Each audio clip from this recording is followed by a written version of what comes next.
Eto mga sangkay, pag-usapan po natin itong malaking pasabog ni Tatay Digong na ikagugulat po ng sambayan ng Pilipino.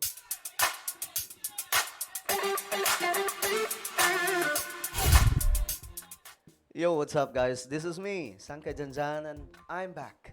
We are back sa ating channel ngayon para po pag-usapan mga sangkay itong matinding pasabog ni Tatay Digong no na buong Pilipinas, lalong-lalo na po yung mga pasaway, no?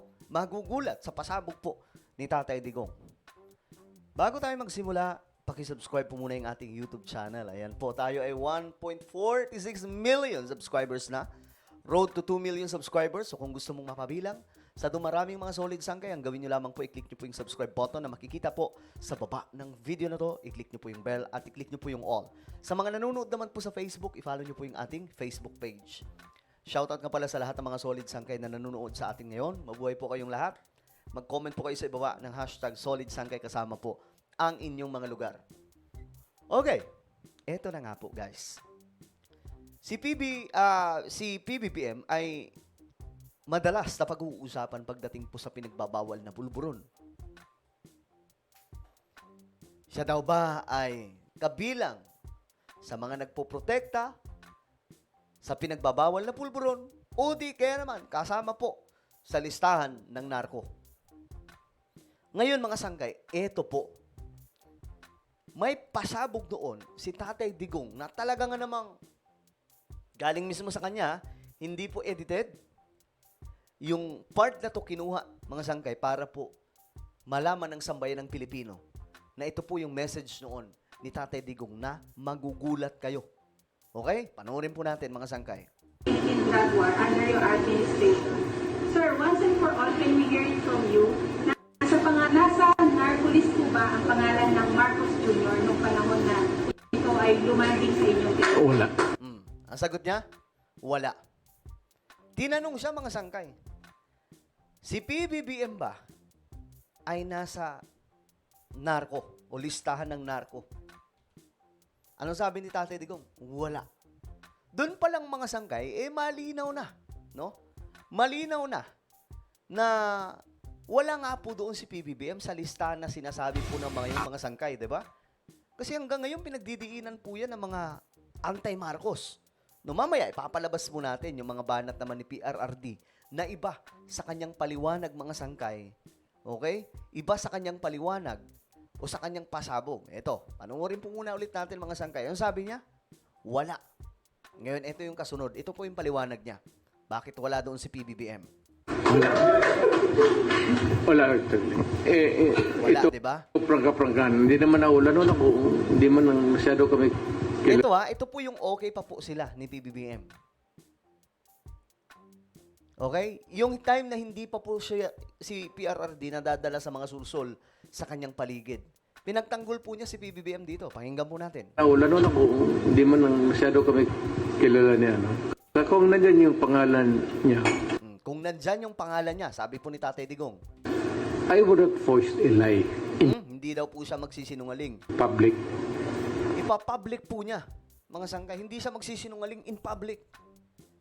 Sa madaling sabi, very vocal naman po si Tatay Digong, di ba?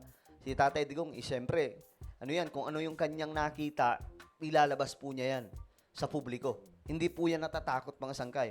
At saka kung nandoon yung pangalan niya, Ayan na, kung nandun yung pangalan niya, isasabi ko talaga, sasabihin daw po talaga niya.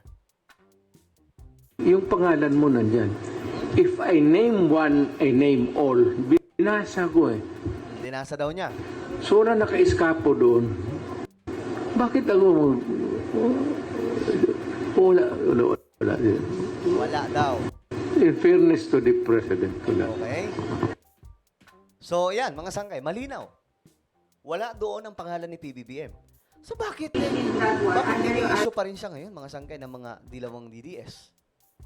Diba? Na kabilang pa rin daw, nandun daw sa listahan, mga sangkay. Eto pa ha. Eto, ikumpara po natin. Ito yung time na hindi pa po nagkakaproblema si PBBM at PRRD. Pero pagdating dito, iba na po yung sinabi ni Tatay Digong. Eto na yung moment, mga sangkay, na nasulsulan na po ang ating mahal na dating Pangulo. I give so much respect, mga sangkay, or highly respect sa dating Pangulong si PRRD. Ako naniniwala, mga sangkay, na lahat ng ginawa ni PRRD, mga sangkay, ng mga banat kay PBBM ay bahagi po ng mga sulsol. Kumbaga nangyari yun dahil po sa mga sulsol. O, kita nyo, mga sangkay, dito iba na po yung kanyang pahayag. Si Bongbong Marcos bangag noon. Ngayong presidente na, bangag natin ang presidente. May drug addict tayo na presidente. You see? Magkaiba, mga sangkay. Ang statement niya dito ay iba. Ako, ang sa tingin ko talaga dyan, mga sangkay, ito yung pag-a-analyze ko. Si PRRD ay nasusulsulan ng mga nasa paligid. Lalong-lalo na po, tumatanda na po si Tatay Digong. 'Di ba? Sabi ko nga, mga sangkay, deserve ni Tatay Digong ang magpahinga. Kung concern talaga itong mga DDS para kay Tatay Digong, dapat hindi na po nila sinama yan sa mga campaign rally. Lalong-lalo na't matanda na. Deserve po ni Tatay Digong ang magpahinga with kasama po niya yung kanyang mga apo, mga anak, 'di ba? Asawa. Pero nung ginawa ng mga nakapaligid ni PRRD, sinasama siya. Bakit? Ba't kailangan isama siya? Kasi wala pong tao kapag wala siya. And it's happening. Mga sangkay, nangyayari po yan ngayon. Wala silang campaign rally. Bakit? Walang Tatay Digong. Kasi kung walang Tatay Digong, wala pong tao, wala pong pupunta. My goodness. Ayan po, mga sangkay, oh. Kaya, yung pag-aanalisa po natin, yung opinion natin na parang may nagsusulusol kay PRRD, eto, mga sangkay, mas lalo pong malinaw kung bakit nasasabi yun ni Tatay Digong. Dito, mga sangkay, oh, sinabi po, tahasan po mismo sinabi niya, wala sa narco list ang ating Pangulo. In drug war under your administration. Sir, once and for all, can we hear it from you? Nasa narco list po ba ang pangalan ng Marcos Jr. nung panahon na ito ay lumanding sa inyong Wala. Wala actually. Ito prangka-prangkan. Hindi naman naulan noon ako. Hindi man masyado kami kilala niya. No? Kung nandyan yung pangalan niya, I would have voiced a lie in public. At saka kung nandoon yung pangalan niya, isasabi ko talaga, yung pangalan mo nandyan. If I name one, I name all. Binasa ko eh. So na naka-eskapo doon. Bakit ako wala. In fairness to the president. Malinaw na, mga sangkay, di ba?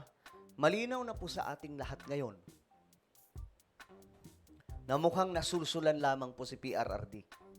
At ito po yung nagpahamak kay Tatay Digong ngayon, mga sangkay. Kawawa po talaga, alam nyo. Kasi tinamad na po si PBBM tumulong, mga sangkay, kay Tatay Digong eh. Kasi dapat si PBBM ang tutulong sa kanya eh. Laban po kay Latrillanes, kay Dilima, ICC, Interpol. Kaya nga lang, mga sangkay, nangyari, pagdating dito, binanat-banatan na po si PBBM. Ito po yung start eh. Sunod-sunod na po ito para po may momentum po talaga eh. Bawat upo, kasama yung media, babanatan yung presidente. Hanggang umabot sa punto, sa sukdulan, na mayroon po talaga na pag napupuno yung isang tao, di ba, kahit gaano kabait. Dito, mga sangkay, pinabayaan na po ni PBBM si PRRD. At ito po yung nangyari. Nandun na po siya ngayon sa ICC. Sino yung masaya? Si Trillanes. Diba? Sino yung nagpahamak? Mga nasa paligid lang din po ni PRRD. Sila po talaga. Kasi, finid po nila ng mga wrong information. Until eto na po, si PRRD nagsalita na po. Alam naman po natin yan. Galit po talaga yan sa mga gumagamit ng pinagbabawal na pulburon. Pero kung babalikan po natin itong video, okay pa po sila ni PBBM. Sinabi po mismo niya, wala sa listahan ang Pangulo ng Republika ng Pilipinas. Nagigets yun na, mga sangkay? So kung mayroong dapat sisihin dito, yung mga nakapaligid kay PRRD talaga, sila po yung nagpahamak kay Tatay Digong. Kasi sa totoo lang, kayang-kaya pong iligtas ni PBBM si Tatay Digong eh. Sa tingin nyo, hindi niya kayang sabihin sa Interpol na huwag kayong papasok dito ha. Diba? Pwede siyang mag-no sa kanilang lahat. Pero hindi na po ginawa ni PBBM. Wala, exhausted na mga sangkay. Napuno na rin siguro yung Pangulo. Kaya, kumbaga, wala na akong pakialam dyan, bahala kayo. Kasi paano niya tutulungan si PRRD? Binabanat-banatan po siya. Di ba? Mga sangkay. But, again, ang makakatulong pa rin po ay Tatay Digong si PBBM. Ang kailangan pong gawin ng pamilya Duterte, magpakumbaba at tumingi ng tulong kay PBBM ng maayos. Hindi po yung kagaya ng ginagawa ni Baste na tinitreaten pa po si PBBM. Malabo po yan. Hindi po matatakot ang mga yan. Matagal na pong binabakbakan yan. Sanay na po yan sa mga batikos. Well, ano po ang inyong opinion? Just comment down below. Meron po tayong YouTube channel. Sangkay Revelation, hanapin nyo po ito sa YouTube. Ngayon din, kapag nakita nyo na, i-click nyo po yung subscribe, i-click ang bell at i-click nyo po yung all. Ako na po ay magpapaalam, mag-iingat pong lahat. God bless everyone.